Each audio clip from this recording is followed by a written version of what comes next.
يشعر مشجعا. لا چوارەمین یاریەکانی قۆناغی کۆمەڵەکانی خولیانە پاڵەوانەکانی کەنداو لە کۆمەڵی یەکەم یانەی زاخۆ لە ئیمارات بووە میوانی عینی پێشەنجی خولی وڵاتەکەی. تیمی خاوەن ماڵ سەرەتا فشاری خستە سەر گۆڵی میوانەکەی بە ئامانجی وەرگرتنەوەی پێشەنجی لێی.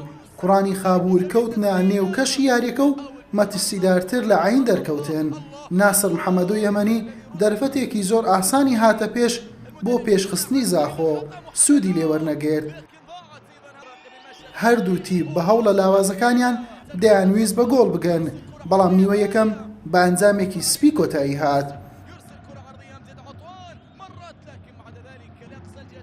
لا نیوەی دوم دوای تێپەڕبوونی 8 خولەک ناسر محەممەدۆ توانی بربەستی یەکسانی ببڕێت و گۆڵی یەکەم و پێشکەوتن بۆ کوڕانی خابوور تۆمار بکات. ناصر محمدو اليماني، فخر اليمن ناصر محمدو. ناصر محمدو اليماني خطفها، اليماني في حين غفلة وصل اليماني رغم الصراعات، أضاع الأولى ثم أتى ناصر محمدو من جديد. عین دەستی بە فشارەکانی کرد بۆ یەکسانکردنەوەی ئەنجامی یاریەکە. زاخۆش بەرگریەکی پتێوی دەکرد و پارێزگاری لە گۆڵەکەی دەکرد.